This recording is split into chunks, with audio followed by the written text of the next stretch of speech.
All right. Now, before I go back to work tomorrow, I figured, you know what? I'm going to do this today because I have some energy and I have something bugging me. The Russians. What's that? No, the Russians are bugging me.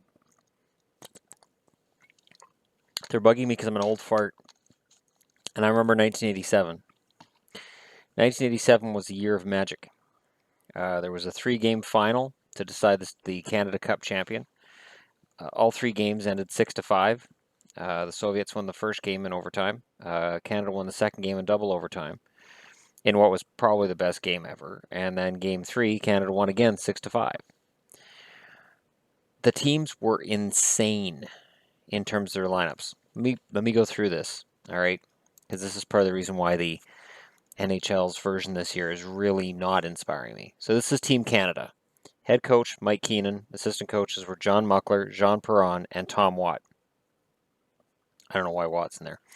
Actually, he was good. He was a good assistant, just not a great head coach. Now the players, and they're not listed by position, so I'll just go through them. Glenn Anderson, Hall of Fame. Ray Bourque, Hall of Fame. Paul Coffey, Hall of Fame. Doug Crossman, fantastic offensive defenseman at the time. Kevin Dineen, great coach. Grant Fuhr, Hall of Fame. Mike Gartner, Hall of Fame. Doug Gilmour, Hall of Fame. Michel Goulet, Hall of Fame. Wayne Gretzky, Hall of Fame. Craig Hartsburg, my favorite player from the Minnesota North Stars in the 80s. Dale Hawerchuk, Hall of Fame. Ron Hextall, not in the Hall. Probably could be Kelly Rudy. So there's your three goaltenders. You had Kelly Rudy, Ron Hextall, and Grant Fuhr. Claude Lemieux, not in the Hall of Fame. I've talked about Claude before. Mario Lemieux, Hall of Fame. Mark Messier, Hall of Fame. Larry Murphy, Hall of Fame. James Patrick, not in the Hall. Put up some fantastic stats. His kid is Nolan Patrick. Brian Propp, fantastic player, one of my favorites. Norman Rochefort, great defensive defenseman. Brent Sutter, of the Sutter brothers, also a very good two-way defensive defenseman. And Rick Tocchet, very physical. Not in the Hall. Probably could be at some point. The Soviets. Now, I'm going to admit to this. This is the Soviet Union. This is a combination of a number of countries. Okay? This isn't just Russians. But nevertheless, head coach Viktor Tikhonov, assistant coach Igor Dmitriev. Players.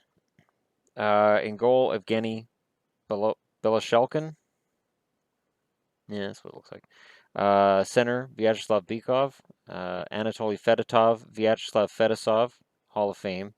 Alexei Gusarov, he'd be in the Hall of Fame if he spent his whole career here. Valery Kamensky would be in the Hall of Fame if he spent his whole career here. Alexei Kasatonov, same, also would have been Hall of Fame. Yuri Himalev, very good two-way forward. Andrei Komatov, Igor Kravchuk, who played in the NHL a few years after that, very good defenseman. Vladimir Krutov, if not for his weight problems in the NHL Hall of Fame. Igor Larionov, Hall of Fame. Andrei Lomakin, Sergei Makarov. I don't think he's in the Hall, but he should be if he isn't. Sergei Milnikov, who came over and played for Quebec, didn't play great. Their goaltending was suspect in that tournament, as I remember. Sergei Nemchinov, fantastic two-way forward. Vasily Pervukin, Sergei Pryakin, who was actually the first Soviet player who was allowed to come over, played for Calgary. Sergei Pryakin, not a great player. It was considered sort of the Soviets' way of going, okay, we'll let you have this one. Vitaly Samoylov, Alexander Semak up front. He came over and had a decent NHL career. Anatoly Semenov, Oilers fans remember him. Igor Stelnov, and Sergei Svetlov. So you had a lot of guys here who, even the guys that I butchered their names and don't really remember them, pretty damn good players. This was a team that was scary in its talent. All right. World Cup of Hockey this year. In that, you have Sergei Bobrovsky, Semyon Varlamov, and Andrei Vasilevsky. That is better goaltending than what the Soviets had in '87.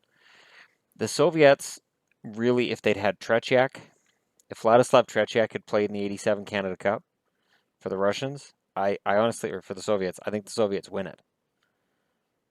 But in the '87 Canada Cup, if Canada had Raw, maybe they don't allow 5 goals a game.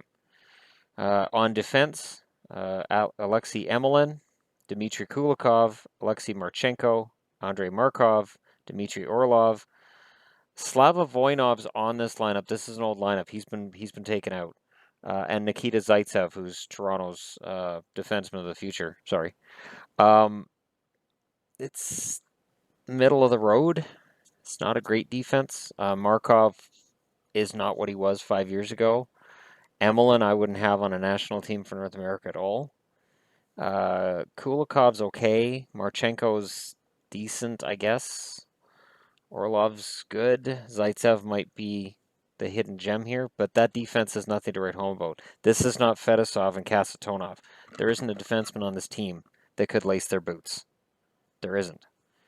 Up front, Artem Anisimov, Evgeny Dadonov, Pavel Datsuk, who's a little. There's a hill, and he's. I don't want to say Datsuk's over the hill, but he's seen the peak and he's looking back at it. Nikita Kucherov, who's one of my favorite players in the league. Nikolai Kulemin, Evgeny Kuznetsov, Evgeny Malkin, Vladislav Nemesnikov, Alex Ovechkin, Artemi Panarin, Vadim Shipachev, Vladimir Tarasenko, Ivan Telegin, and Telegin or Telegin, doesn't really matter. Winnipeg farmhand that didn't make it. Shipachev, no idea. And would you have Kulemin on your team? Let me put it this way: where does Kulemin slot if he's a Maple Leaf right now? And we admit the Maple Leafs are not a playoff team. He's on the national team for the Soviets/Russians in this tournament. And Evgeny Dadonov, I don't know why they didn't put Grabovski on this team, because honestly. So that's my problem. See, up front, you've got Malkin, you've got Ovechkin, you've got Panarin, you've got Datsuk, you've got Kucherov. I admit, those guys are all great. But man, that Soviet team, that KLM line, oh my God. You had the KLM line, and you had Fedosov and Kasatonov on the points, and it was a thing to behold because the North American players, whether it was the U.S. or Canada, had one way of playing. And the puck possession style that the Soviets brought over here, nobody had ever seen that here before. The structure, the defensive, the neutral zone trap, all of those things that slow the game down a little bit, the Soviets brought them over. Most of that was a Soviet-created thing. And when guys like Larionov and Makarov came over, and less so with Krutov, but they were so intelligent, and they'd been taught to play the game a certain way. Now, the Soviets were given basically, here's point A, point B, point C. You will do all of this in this order at all times, or you will be punished. And all of their movements were controlled. That's why when Krutov came over, his weight got out of control. He wasn't in shape. He was one that needed that structure. And when he came over to the NHL, it just wasn't there. And he couldn't handle it. Larionov handled it very well, but Larionov struggled his first year too. Makarov was lights out. Makarov was probably the most talented offensive player of those three. And if they'd played their entire careers in North America, we would be talking about them in the same breath as guys like Yzerman and Sakic. I mean, these guys were so superior talented, such amazing players. The Russians you have now are not in that category. Now, as individuals, they are. Ovechkin is every bit as talented as anybody who was on that Soviet team. Malkin was every bit as talented as anybody on that Soviet team. Kuznetsov, Kucherov, all of these guys are good. But that team collective that the Soviets had, and the fact we didn't really know them. We saw them in the 84 Canada Cup, and then when they came back in 87, the team had changed for the most part. You still had the KLM line. You still had Fedosov and Kasatonov, and I loved Kamensky's game. Valeri Kamensky was one of the best forwards I ever saw internationally. And when he came over to play for the Nordiques, I really had hoped he would do better than what he did. But when he came over to the Nordiques, he was already past his prime, and he's still a pretty damn good player. If Kamensky played his whole career in the NHL, he's a Hall of Famer too. And I look at this Russian team, and I see a team that, because of its blue line, is going to struggle. Their goaltending's good. Bobrovsky can put together a couple weeks of fantastic hockey. Their forwards are good. Ovechkin's underrated in terms of his ability to come back and play defense. But this team, honestly, doesn't scare me like the Russians of old / Soviets. Those Soviets, man, I tell you, for you kids that are excited about this tournament, if you'd seen the '87 Canada Cup, you'd feel the same way I do. That was the best hockey I ever watched. And it was at a time when, let's say, I was 14, and I was really starting to enjoy hockey, and that put it over the top. Lemieux, Howardchuk, Gretzky, the greatest goal ever. And Howardchuk gets kind of forgotten in that mix. But Howardchuk was really important to that Canada Cup team. And so many Hall of Famers. And the guys who aren't Hall of Famers, like your Doug Crossmans, your Brian Props, damn good players at that time. Really smart with the puck, really, really good offensive players. And the Soviets brought over really good offensive players and a system. Their passing was insane. I would watch the KLM line. It was, you would just, even though you're cheering for Canada, you would kind of marvel at the passing that would go on between this line. And the KLM line, how intimidating does that sound? And they had the hammer and sickle, and you didn't know who these guys were, and they always looked angry, or at the very least emotionless. The Soviets, compared to the Russians of now with Ovechkin and Malkin, and these guys are really, really animated. There's no way in hell that would have happened in the 80s. Tikhonov would have lost his shit if a player had been that animated in the 80s. You would have been out of the game. Even famously, he would sit Tretiak, even if Tretiak was the best goalie in the world. He didn't care. No, it's not your turn. And as a fan of the game, you'd be like, okay, so Tretiak's not playing. Thanks, Tikhonov. But it was a system, and he had a system, and he stuck with it. And the last time Tikhonov tried coaching, it failed miserably because the Russian players now, they won't play in that system. They won't put up with his shit. So his iron ruling fist, they told him where to stick his fist, basically. And it all fell apart. The funny thing is, if all the Russian players had just said, okay, fine, and they'd buried their heads and done exactly as Tikhonov told them, they would have probably had much better results. But Viktor Tikhonov was a prick. And I remember when Larionov left Vancouver for San Jose, it was that if Vancouver had held on to him for another year, they had to make another transfer payment to the Soviet Union, to the Red Army. And Larionov said, no, you've given them enough money. I don't want you giving them any more money. And it was sad because if Larionov had stayed in Vancouver, we win the Stanley Cup in '94. If you put Larionov in there instead of John McIntyre, fuck yeah, the Canucks win that Stanley Cup.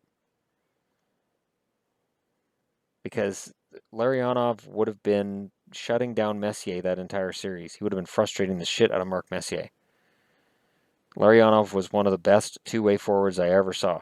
And it didn't matter if he scored. It didn't matter. Goals and assists weren't important in Larionov's game. Not towards the end of it anyways. Oh, like I said, if he played in the 80s in Canada or in the US, he would have put up 120, 130 points a game. With that freewheeling NHL style we had back then, 120, 130 points, completely possible. And if that KLM line had played together in Canada, the US, it doesn't matter what team. You could put them in Hartford, Quebec, any team. You could put them in Buffalo. It doesn't matter. They would have won a Stanley Cup. There's no way that line wouldn't have won a Stanley Cup. You could put them up against the Islanders in the mid-'80s, and they knocked the Islanders out of the playoffs. And I'm talking the dynasty. They wouldn't have beat the KLM line. You had the KLM line to any team. I don't care. And throw in Fedosov and Kasatonov, you might have had yourself a dynasty in the 80s. And I just don't get that same feeling with the Russians this time around. I honestly think the team North America, the 23 and unders, is probably a better team than the Russians. And it's too bad. Because Ovechkin, out of this crop of Russians, seems to be the most patriotic. When the NHL talked about stepping out of the Olympics, Ovechkin said, I don't care. I'll go over on my own. I don't care if I get suspended. I'm going over. I'm playing for Russia. And he'll do that again when the next Olympics roll around. And I wouldn't be surprised If the NHL pulls out of the Olympics, if Ovechkin doesn't say, you know what, I'm out of the NHL then, and goes to the KHL so he can play in the Olympics. He's that passionate about his country, and it upsets him that much when they lose. He would have fit in really well in the 80s. He would have fought against that system, but just the idea of taking Ovechkin where he is now, put him in the 1987 team, that's scary. Scary. Because Ovechkin's the best pure goal scorer I've ever seen. And I hate saying that because I used to hate Ovechkin. I can't hate him anymore. So, and I don't hate the Russians and in the Soviets. I really kind of did. I I really kind of did in the 80s. Because no matter how much Canada was up, Canada could be up 4-1, could be up 4-0. It didn't matter. The Soviets never changed their game. They never panicked. Tikhonov never showed any emotion behind the bench. And then they'd start. And they'd start getting that control of the puck. And they'd start getting the control in your zone. And then a goal would go in. And then another. And then another. And again, no reaction. It was like fighting a team of robots. But it was fantastic hockey to watch. Fantastic hockey. So I know for the kids in the crowd watching this, you will watch this tournament and you'll enjoy the Russians, and you'll probably come back to this video and say, "Oh, Shannon, you're wrong. That team was great. You know, if they win something, then I'm wrong, right?" No. This team of Russians that I'm looking at here, you put them up against the Soviets from the 87 Canada Cup tournament, they're dead. Now, it's not just the Soviets. You take Team Canada right now, the roster that they have, and you put them up against Team Canada from 87, the team currently is dead. Just done. It's over. Gretzky and Lemieux together. It was crazy. It was lightning in a bottle. It was the greatest tournament I ever watched of anything ever. Just fantastic hockey. So, if you have a chance to buy it on DVD, I know they have DVDs for Canada Cups. I believe they have one for 87. Get it. It was a fascinating tournament. The only thing that throws me off is on Wikipedia they've got the Canada Cup rosters. They have Canada, U.S., and Russia. Well, seeing that the U.S. didn't win a medal and Czechoslovakia did, Czechoslovakia says, "Hey, screw you. We had the Stasnys, the three Stasnys. Oh man, yeah, that was fantastic too. Peter, Anton, and Marion. Peter gets all the credit, but Anton was my favorite of the Stastny brothers. Anton was my favorite. And again, they came out from behind the Iron Curtain. It was a Soviet ally, and you know, I'll be damned if they didn't tell quite the story when they defected. It was amazing when Peter and Anton came over, and then Marion was allowed to come over after. Just if you've never heard that story either, that's worth checking out. So you can shoehorn this in with the Czech video I did this morning, because Czech's been a free country for quite a while, so it's easy to forget. For those of us over here, wouldn't be easy to forget for people in the Czech Republic or in Slovakia, but it's easy to forget that there was a Czechoslovakia and that it wasn't a free country at the time. And the Czechs were pretty regimented in their movements as well, and they were a very well coached team in the '87 Canada Cup. The Americans weren't that good, and the Swedes were good, but they couldn't match up. Neither could Finland. In fact, before I go, I'll give you the '87 Canada Cup roster for the U.S. team because I feel generous. Head coach Bob Johnson, Badger Bob. Assistant coach Ted Sater, Doug Wood. Players Tom Barrasso, Bob Brook, Aaron Broughton, Bobby Carpenter, Chris Chelios. Okay, so there's a Hall of Famer. Dave Ellett, Kurt Fraser, Kevin Hatcher, Phil Housley, Hall of Famer, Mark Johnson, Pat LaFontaine, Hall of Famer, Rod Langway should be in the Hall. I made that argument before. Bob Mason in goal, Corey Millen, Kelly Miller, Joe Mullen, I believe he's in the Hall of Fame. Chris Nyland, Chris Nyland made the Chris Nyland. Ed Olczyk, Joel Otto, Wayne Presley, Mike Ramsey, Gary Suter, and John Van Beesbrook, and Chris Nyland. The U.S. was so stacked that Chris Nyland made the team. Corey Millen, who was a Minnesota Golden Gophers team member at the time, made the team. Bob Mason was one of the goaltenders. So while the Soviets were up here, the Americans were down here. Now, the Americans are up here, and the Russians, in my eyes, have fallen to a little bit below the level of the Americans. That just shows how much things have swung in the last 30 years. I can remember when there weren't very many good Americans in the NHL. There were, there were your Ken Morrows and guys of that nature that were good.